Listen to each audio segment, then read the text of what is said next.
incense burning. All space is filled with the fragrance. All Buddhas smell it from afar. Auspicious clouds gather everywhere.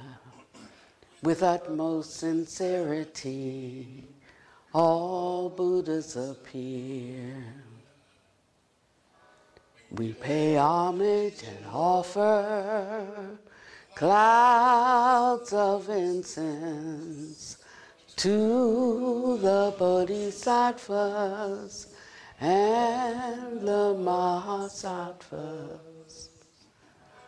We pay homage and offer clouds of incense to the Bodhisattvas and the Mahasattvas. We pay homage and offer clouds of incense to the Bodhisattvas and the Mahasattvas. I vow to avoid killing living things. I vow to avoid taking what is not given. I vow to avoid sensual misconduct. I vow to avoid false speech. I vow to avoid malicious speech. I vow to avoid harsh speech. I vow to avoid gossip. I vow to avoid covetousness. I vow to avoid ill will. I vow to avoid wrong view. Excellent, excellent, excellent.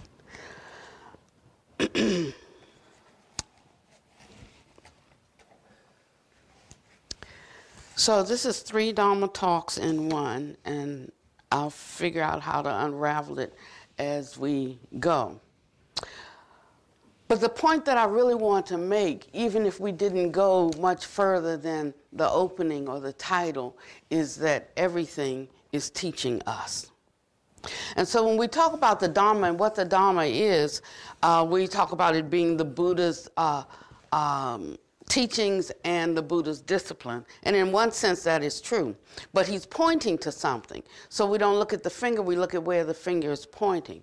And what he's pointing to is that everything is as it is.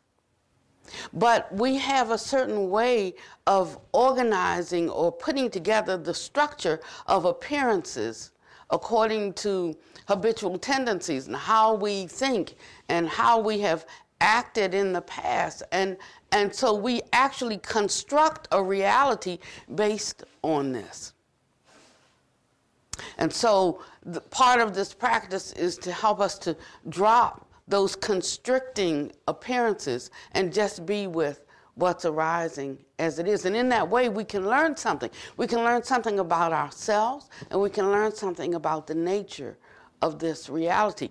And the more we approach this, the freer we become. So when we think about freedom, I mean, even the thought of freedom is a mental construct. We have ideas about what freedom is or what it means. We have ideas about what it is that would make us feel better or happier. Of course, most of the time when we step into that thinking like, that's it, that'll make me happy, and then we go there or we do that thing and then we find out, that didn't really make me happy.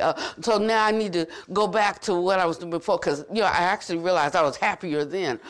So then we turn around and we go back to what we were. And I bring this up because there's been many times I thought about disrobing. Not disrobing because I wasn't satisfied in the renunciate life, but because I thought, well, I could be doing more to help people if I did this. Or I could be, so these kinds of thoughts come to your mind from time to time. And so the Buddha says, and when they do, they just recognize that they're just thoughts. Thoughts that come to the mind. Doesn't mean that we have to act on them. Just recognize the thought has arisen, and then we can investigate why the thought has arisen or how the thought has arisen. But usually what we do is when a thought comes to mind, we think that that is our truth, and we just jump off and we run to that. And it's not long before we realize that that was not our truth at all. It was our habitual tendency of running from something or running towards something, searching for happiness or contentment outside of one's own mind. And it is not to be found out there. And so he talked about things that we need to do to get into a place that we won't have the sliding back, that we won't keep making the same mistakes. And he said the first one is to abandon identity view. And as much as we read about it and study it and agree with it, we don't really want to abandon identity view. I mean, that's what gives us a sense of placement in the world. And so we cling to identity view. I mean, we know how to abandon something.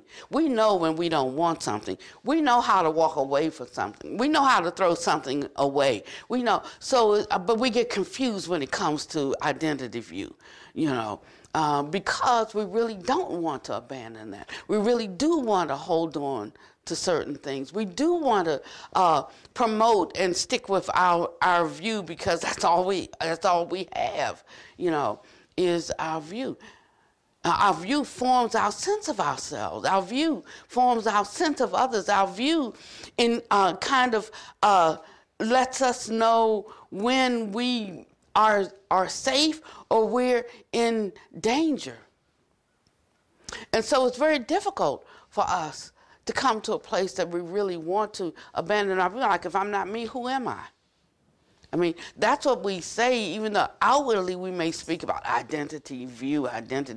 I'm here coming to abandon this view of self, no self, non-self, not self, and we talk all of this talk, but really, we're doing everything we can to, clamoring to hold on to this identity view. And so, therefore, day after day, we are confused, we are perplexed, and we keep stumbling over the same things. So he said one of the first fetters that have to be broken, and to break something, we have to acknowledge.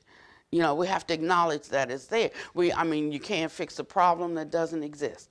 And so if we don't acknowledge that it exists, there's no way to work towards it. Okay. And so he said the first is identity view. Another one is clinging to rites and rituals. We can cling to rites and rituals without recognizing they're rites and rituals and without recognizing that we're clinging. For instance, some of us have clinging to meditation. That's a rite, and it's a ritual. The meditation, the steady abiding resides in one's mind, not in one's outer process of going and sitting on a pillow, just so, with head erect, mind drawing inward, and we go through the whole process. We call them things. We even have trainings on jhana. Jhana is meditative attainment. You can't train on meditative attainment. You attain in meditation through your practice, but there's no training on meditative attainment. But we make up these words, we coin these phrases, we put them together, and we hold teachings on them, and then people buy into them, and then we think we're doing these things. That's just how the conceptualizing mind is. Now I'm just speaking plainly now, and I'm speaking plainly because as one apostle said, I would not have you to be ignorant, my friends. And so we have to really break down what we think we understand and really find out if it is the real thing or not. And so if somebody disturbs our meditation, like I hear some talking over there, oh, that's disturbing my please support my my effort, my practice here. Now I'm speaking to grown-ups in here, okay? Please support my practicing. But what I'm saying to you is if the mind goes out there and fixes around that, that's your mind. And the thing is that we work at bringing our own mind back. I tell you the truth, you'll get to the place that you don't hear another voice if the ear is not running out to hear it. But it takes a really intentional putting that into practice to know that it is so. The Buddha said the Dharma that I teach cannot be apprehended by mere reasoning alone. So we're not going to be able to think our way into this one. We're not going to be able to think our way into it. We're not going to be able to believe our way into it like God said it. I believe it, that settles it. We're not going to be able to do anything. This is a real investigation into the true nature of reality. And the only one that we can really know is ourselves. So it's really about to know oneself is to know the Dharma. But to know that Dharma is to forget the Dharma and to know the 10,000 things. When he speaks of all-knowing, what is he talking about? It is not having any fixed one to examine and filter and create any particular kind of reality. And then we can just be with whatever is, whatever's arising, how it's arising. That's all of our work. That's your work. That's my work. That's Panya Deep's work. It's everybody's work. So if we're not clear on what the work is, we get busy about something, working at something, but we don't make much progress. Like meditating and practicing mindfulness is still crazy after 20 years, But we're still going through the rituals, still doing the things, But at some point, we should be looking for the attainment. At some point, we should be looking for the realization. And that's only to be born and found within oneself. And so we get stuck on this word for a long time, there was all of this talk about not self and not self. And even in the Buddha's day, there was talk about, because our doctrine is one of not self, not like other disciplines, other spiritual disciplines. The Buddha said, when did I ever teach that Dharma? Now, of course, he taught it, but he only taught one part of it. Sometimes we want things in brief. Like we want to catch it on Tuesday, Thursday, or Sunday for an hour between 12 and 1. And at 1:05, I'm looking at my watch because, I only have a small window for this. And And so that's our Dharma and that's our practice. And he said one time, I think it was Vajragata, we did it in the Dharma contemplation this week. And he said, tell me, Blessed One, in brief. That means give me the quick version. Tell me in brief, da, da, da, da, da. He said, I can tell you in brief and I can tell you at length. He said, but since you asked for it in brief, I'll give it to you in brief. Of course, if there's an in brief and there's an at length, then there's going to be a lot that could have been gotten in at length where one could really get it, but they just wanted the quick version. And so he gave it to him in brief. And there were many times that someone asked the Buddha for instruction on something, and then Buddha gave some of the instruction. He said, thank you very much, but I got to go now. And they were leaving. The Buddha said if he had stayed this very day, he would have become a non-returner because the time was right and he was ready. But our normal modes of being in this world often thwart us. And so it behooves us to really look at what our commitment is to awakening. We say we want to awaken. I think we're like, what does that mean? What does that mean to you? And what are you willing to give for it?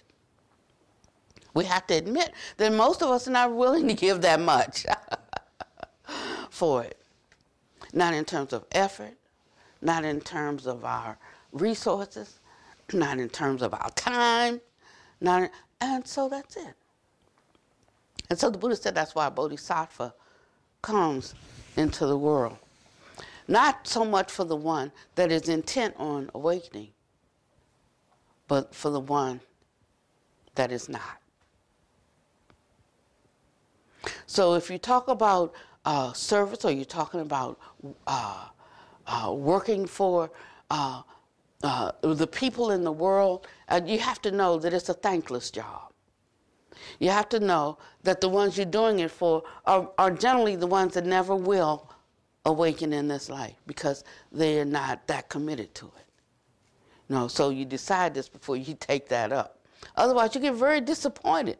You'll get very frustrated. You will be sad. You'll be overcome with grief at the coming and the going, you know. But when you understand, then you're not. You just see things as they are, and you allow the coming and going. What else is there for you to do? So he said that we can go through the day learning so much Dharma if we get the right idea about investigation of states, inner states, and investigation of outer phenomena. Not what it is, but how it comes to be. For instance, I went to the doctor a couple of weeks ago. And I was so proud to go because I have been doing very well at keeping my sugar balance because I haven't been that attentive to eating the way they suggest I eat if I want to keep it balanced, you know. But I have a hack. So my hack is when my sugar gets out of control, then I just do a water fast. Because water fast brings everything back. And then I make my doctor's appointment and I go see the doctor. And when I go in, my sugar's really good and it's, you know, really low. And so now he's gotten used to quizzing me. You know, because he's like perplexed. I do a 3-month reading and it looks like this, but when you come in, it looks like this. He says, you know, I don't understand. And so I tell him what I do. So when I went in last week, or 2 weeks ago, I'd not exactly done the same thing, but a little bit like the same thing. And he sits on his stool and he puts it in front of me. He says, look at me. He says, look at me. He said, you're going to die. I said, the doctor's not supposed to say that to patients. He said, you are going to die. Because you're trying to take the shortcut, but there's no shortcut to this.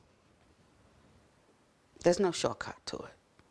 He said, you're going to have to do certain things at certain times. That's just it. He said, if you don't like a needle prick, the time to have gotten that under control was before you needed it. He said, now you need it. He said, your only option for not needing it is to cut off something. He said, so this is what I want you to understand, and now you decide. Now, I heard him loud and clear. And I decided, I've been sticking myself all for the last 2 weeks. And I woke up yesterday thinking, oh, I'm so tired of sticking myself, you know? And as soon as that thought came, I saw something. And I completely changed my view. Like, I am so glad that they have something I can stick myself with, you know, because otherwise I would be dead. And immediately there was the shift. Then I started thinking, and actually I could stick myself less if I didn't have those potato chips at night. Because the sodium, you know, I'm thinking sugar and they're talking sodium. What's sodium got to do with sugar? You know, I'm looking at all of the negatives from my own behaviors that don't have to be that dire, that bad, right? But this is me. This is the way I am. This is what I like. So this is what I do, you know. And then when I have to do some remedial, I do that until I'm feeling good again, and then I go back to my own ways. And it is so much like how we relate to the Dharma. And he said that the thing that you have to abandon is that view that is the Pannavati view.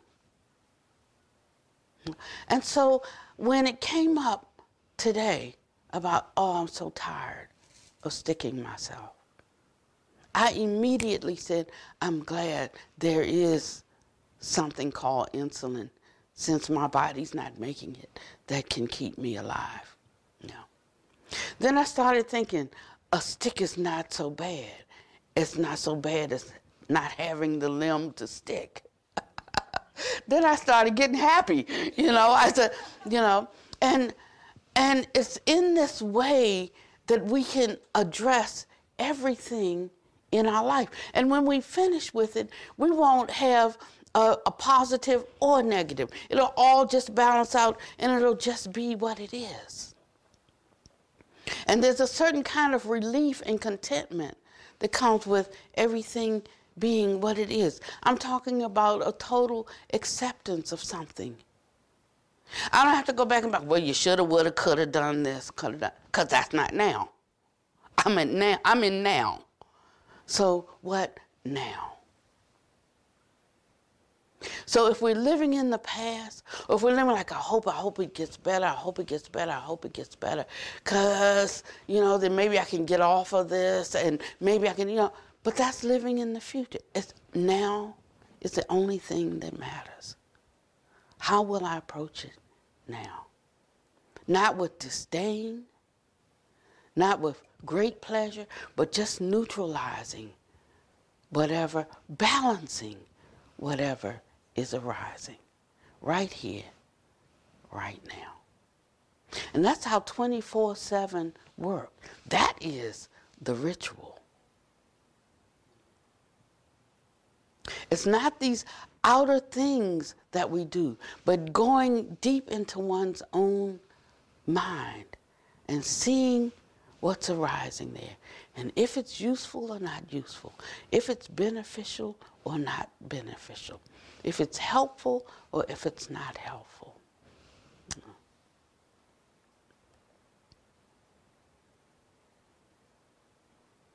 We create our moment, is what I'm saying. And that's all the Dharma is. And everything that we see or think or taste or touch or smell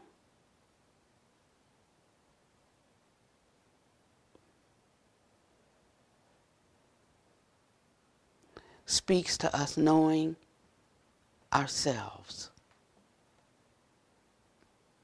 Just get to know yourself. And whatever you see there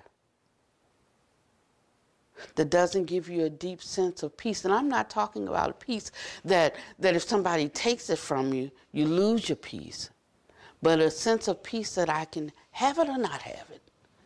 I can be with it or I can give it up. I can like it or not like it. I mean, if anybody thinks that I love a day in the life of Heartwood 24/7, then you're like living in La La Land. Because most of it is unpleasant, actually. If I were to rate it as to pleasant and unpleasant. Most of it is effort. Most of it is overlooking a fault and tolerating a slight.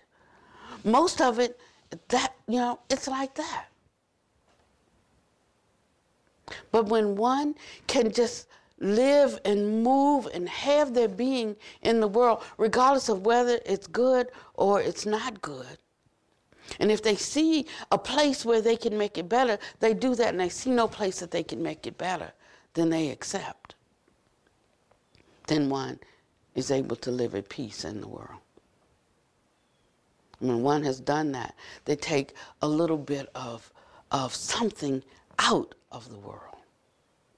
And what I mean is, like, if you take someone that you might know or know of, and because they're so tormented inside, they torment other people. You understand that if they were at peace in their own mind and in their own heart, then they would not be able to torment people in the world. And that's why compassion can arise for them. Because to torment others, one has to be tormented. And right there is where the release needs to occur. Not in the viciousness, not in the evilness, but in the place of torment. Someone can offer, may they be free from suffering and the causes of suffering. Because it's going to take that freedom for them to be able to release others that they torment and that they cause suffering for. So he tells us how to get out of this. It's by healing oneself and by wishing for that same healing and liberation for others. Not just those that we like, but especially for those that we don't. For those that we feel are destroying the world. If we don't have this kind of mindset, we're absolutely useless in the sense of wanting to help, wanting to serve, wanting to make things better. And why? Because actions precede our thoughts. Mind is chief. Mind made of it. Whatever we think and ponder on becomes the inclination of our own mind.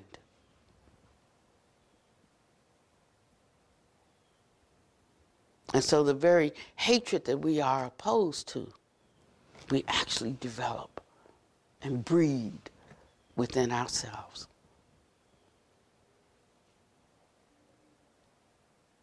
And when we talk about notions of equality, and we think, yes, equality for everybody after my group, after my clan, after my family, then we'll spread out and everything else equally. But first comes me and my family and my clan and my group. So that's how far we are in our thinking. But we think, I'm a good person, I am. Yes. On a worldly level, yes. But he said, this is not that. This path is the way leading upward. It's not going to be apprehended by the mere reasoning alone, because mere reasoning, or reasoning, you don't even have to call it mere. Reasoning is based on a sense of a personal and a separate self. So we have some people coming for retreat this week. And we're so glad that they're here. And we encourage them not to make it their quarterly trek, their moment of stepping out of the world, because we are in the world until we're really not. And that we will use it for a time of true inner reflection. Who am I?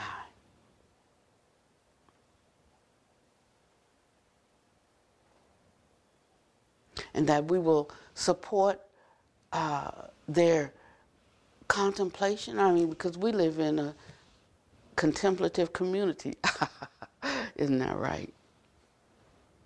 Where we're supposedly always contemplating. I don't know what we're contemplating sometimes, though, because it doesn't seem much different to me than out there. But we have all the time in the world in here to contemplate. You know, so I'm saying, like, don't be faking. Don't, like, when people come, look all pure and holy and contemplative, you know. Because, you know, noble silence is not talking. The kind of noble silence that he was talking about was the still mind. So we can not talk, and our mind can be, you know, it's a drawing in of the senses. And that we do ourselves. We draw it in, because that's really our desire, to investigate oneself. He said, and the body is the laboratory. So, this notion that everything is teaching us. How wonderful it is, then, that we could be in training 24/7 until one comes to the path of no more learning, not because there aren't other things to know externally, but because one has really stepped into the now, allowing themselves to be informed moment by moment by everything that is arising and occurring. And that one knows when one's mind is confused and when it's not confused. That one knows when they have an angry mind and when they have a loving mind. And that one knows, you know, one knows for oneself. One's self. That's the only one you can know. And that's the only thing that you can know. He said, but when you know oneself, when you really know oneself, you know everything. Everything opens up for you. So, he said, not by mere reasoning alone. That means we can't think it up. We're so used to thinking, oh my God. We're so used to thinking, you know, and we just form our opinions by, well, I think this, I think that. You know, I get invited to teach all over. And, you know, they always want to have discussion groups to talk about what they think. You know, like I didn't fly all the way over there to talk about what you think, or even what I think. I only do it to discuss what the Dharma says and to put our thinking up against it. You know, that's it. And then I investigate my thinking in line with what I say I embrace as true. That's it. And sometimes, like, I agree with it, sometimes I don't. You know? And if I don't, you know, if I say that that I'm looking at this to try to unravel my confusion, but then when I read it, I'm like, nah, don't believe that. Nah, I don't think that's the way. No, then what's the point? So what I do is when I read something and my eyebrow goes up and like, I don't know about that. I tried that 2 times and that didn't work for me. Well, you see, I don't really see it that way because, you know, but he's not asking us to do that. He's asking us to relax if we're confused or if we're unsure or if we're in doubt or if we don't know or if we, you know, now if we are sure, if we know, if we're not in doubt, then stay with our view. He said, but if you're perplexed about issues in life, he says, well, I'm going to give you a way of looking at it. And I'd like you to just take the time to reflect on that. Don't throw up your, yeah, but. Just reflect on that. You know,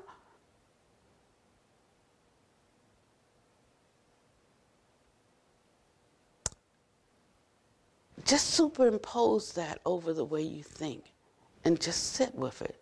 Just let it sit there. No need to defend. Not necessary.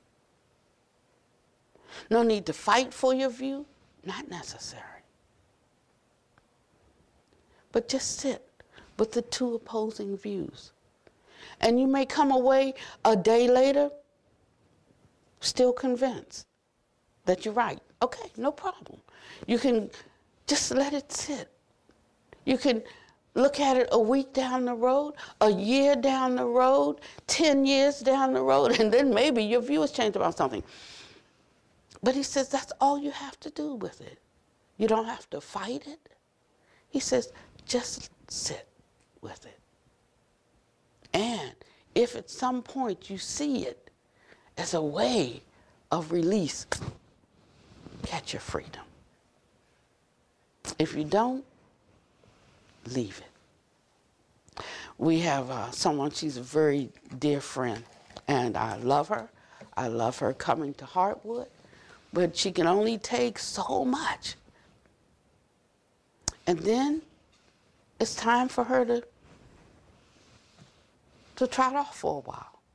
And the next time she comes, I'm so happy to see her because I know she's going to bite off another chunk.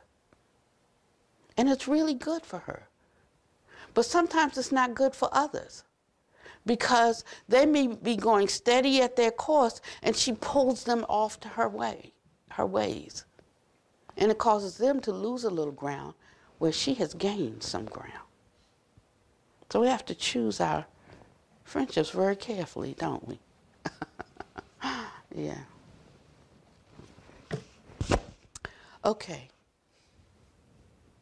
I know we came to hear some high and holy Dharma, but actually it's all right here.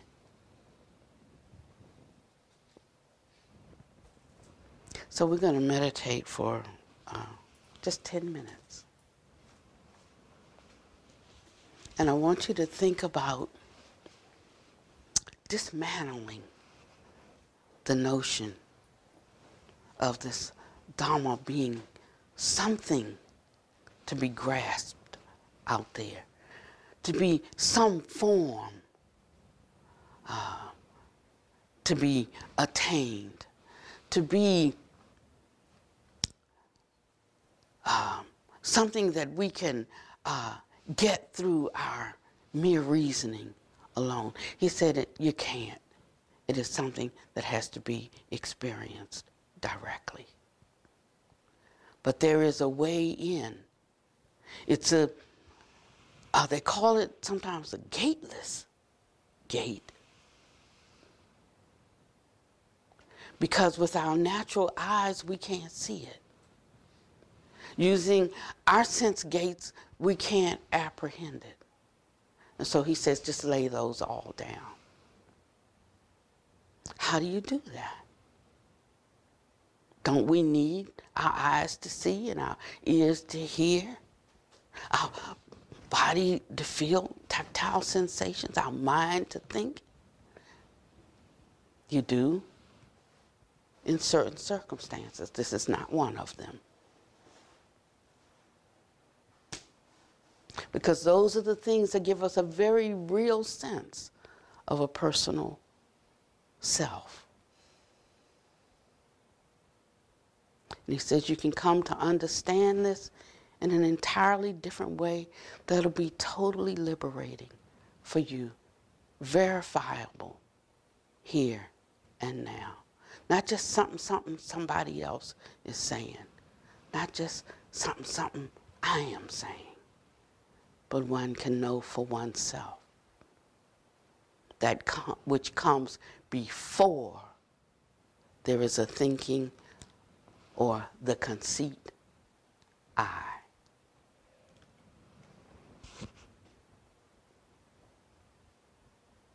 And he said that it's so close to us that we can find it right at the, well, he didn't say at the tip of the nose, but he gave an indication. that we could find the way into this place just by awareness of the in-breath and the out-breath.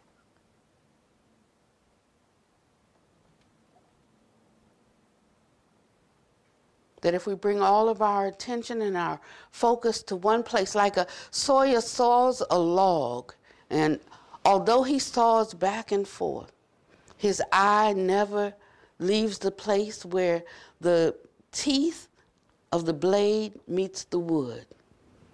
Right there, bringing all one's awareness to the one point where the out-breath enters the body and where the in-breath exits. He said, like a gatekeeper never pays attention to where people are coming from. He only pays attention when the person steps from outside the gate to inside the gate. Then he doesn't care where he goes. His focus is right there, bringing all of your attention and your awareness to that one point where the external breath becomes the internal breath.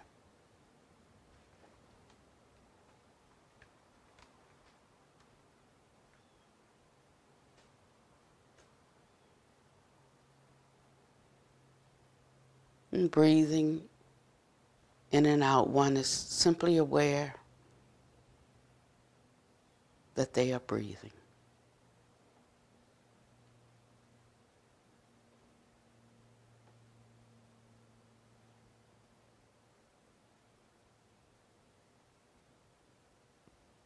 And investigating the qualities of that breath. Perhaps it's cool on the inhalation and warm on the exhalation.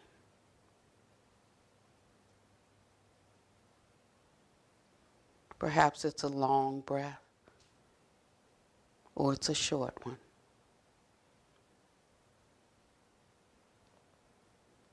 Perhaps it's fine or it's coarse.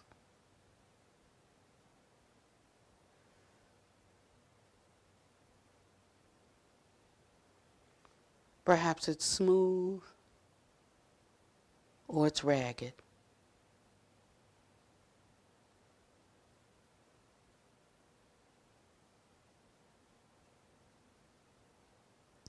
But just bringing one's full awareness.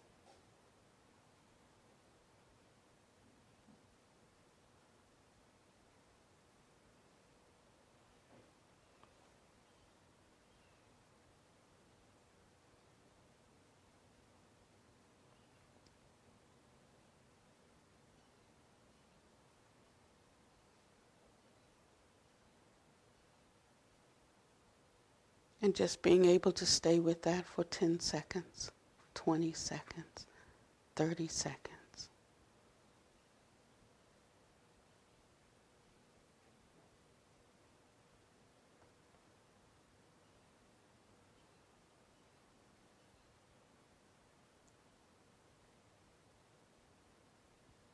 Even in 1 minute.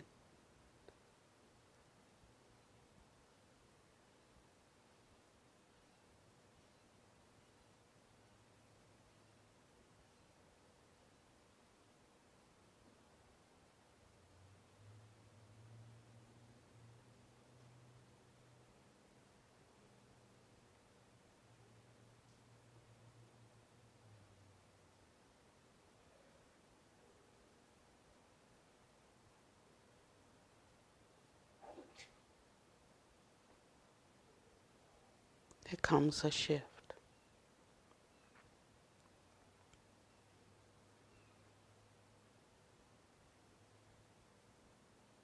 And the reason he says to pay attention to the breath is because the mind really can't multitask. It really can't be in two places at one time. We think we multitask, but we don't.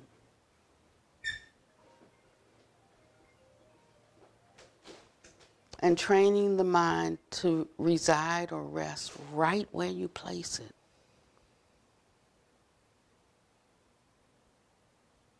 is the very first practice. Until you can do that, you can't go any further.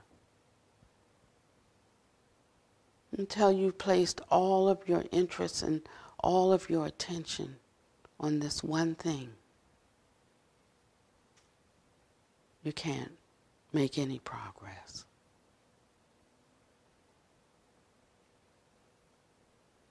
Training the mind to rest right where you place it.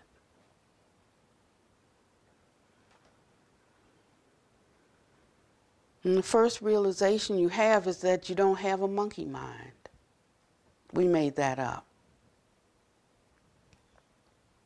It's just that your mind gets bored with this, it starts looking for something else to investigate. Any kind of sound, any kind of movement.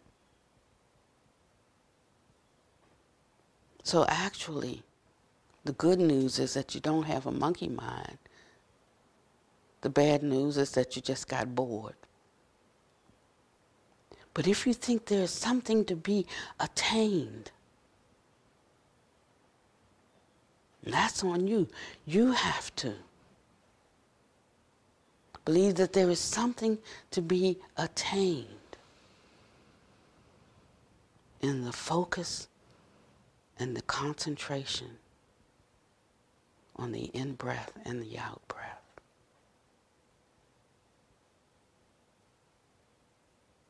And if you do, only then will you see the fruit of it.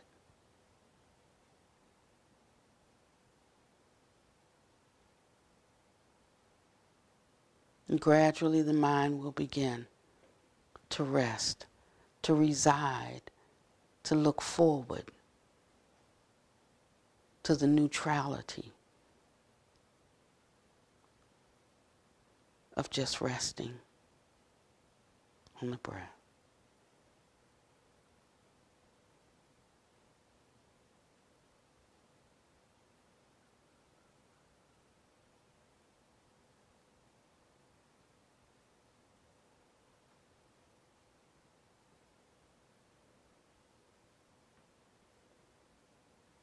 And this one action alone triggers something in the body,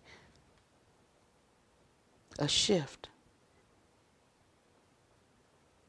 in the chemical makeup of the body.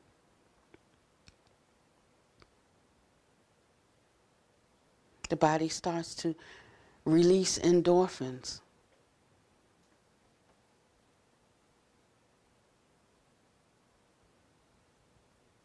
We have a sense of well-being and peacefulness.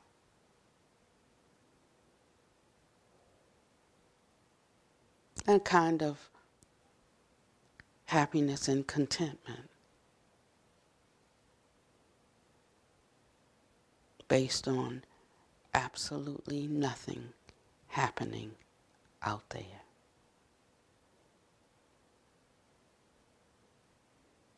Outside of this moment, outside of this inward flowing mind stream.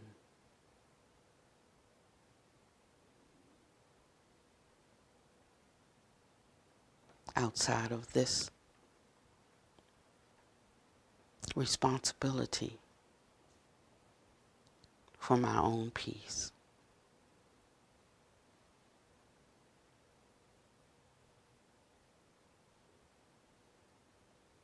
Laying aside grief and covetousness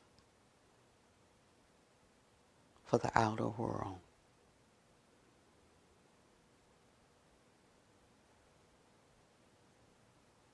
And experiencing a peace that because the world didn't give it, the world can't take it away.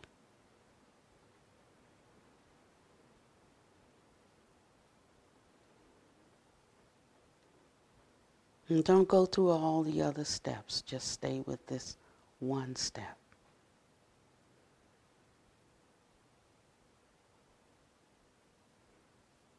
Until you attain the fruit of it.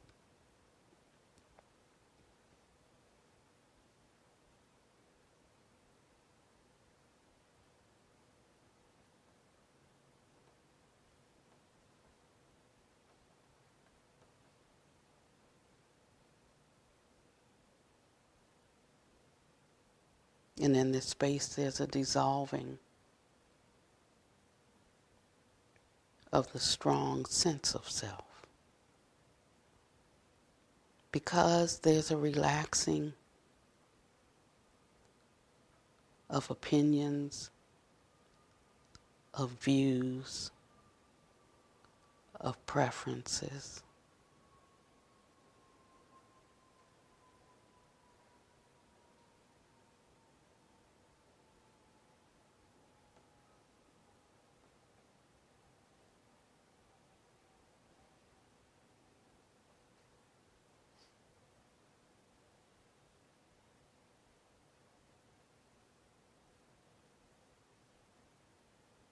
And our sense of self begins to gradually dissolve.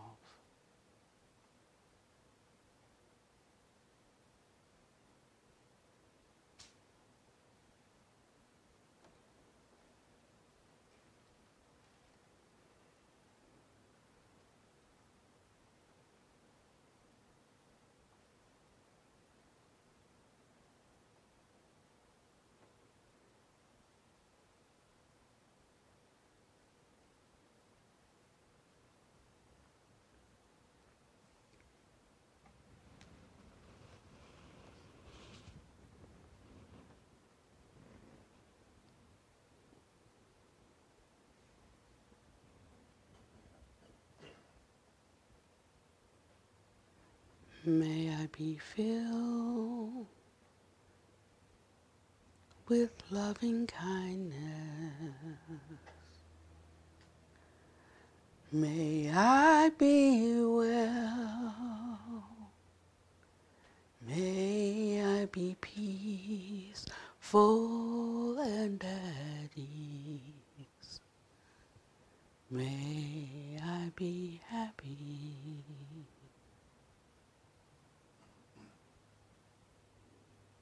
May I be filled with loving kindness.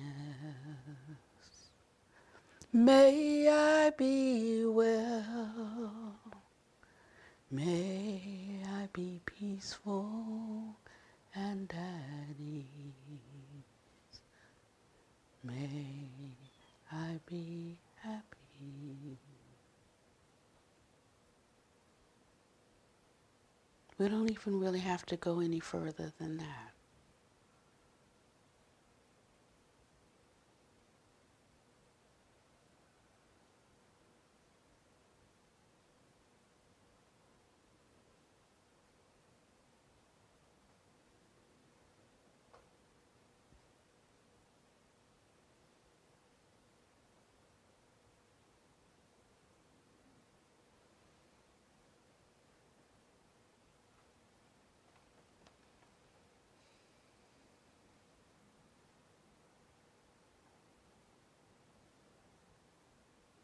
And gradually, so gradually,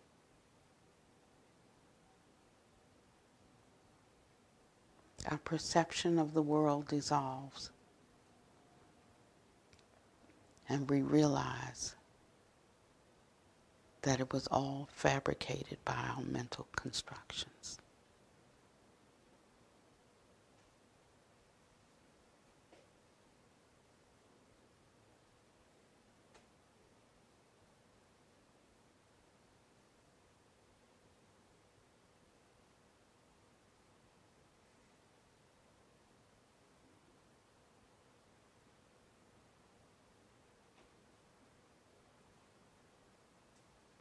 And in this way, even when we are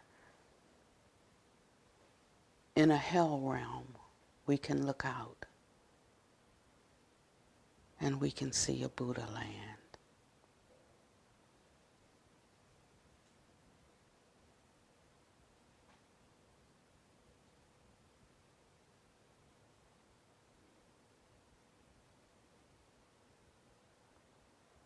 And we'll have a certain fearlessness,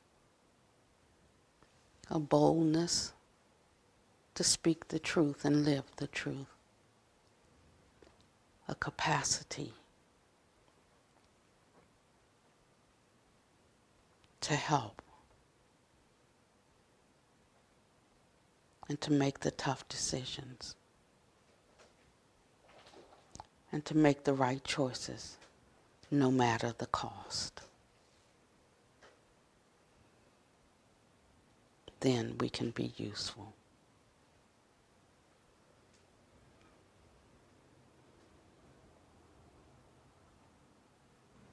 I know it feels good, but we gotta go.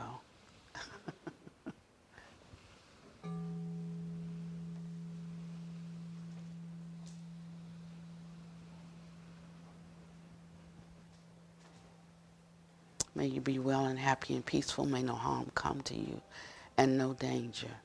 May you always be able to meet with the inevitable difficulties of life. Become responsible for your own happiness.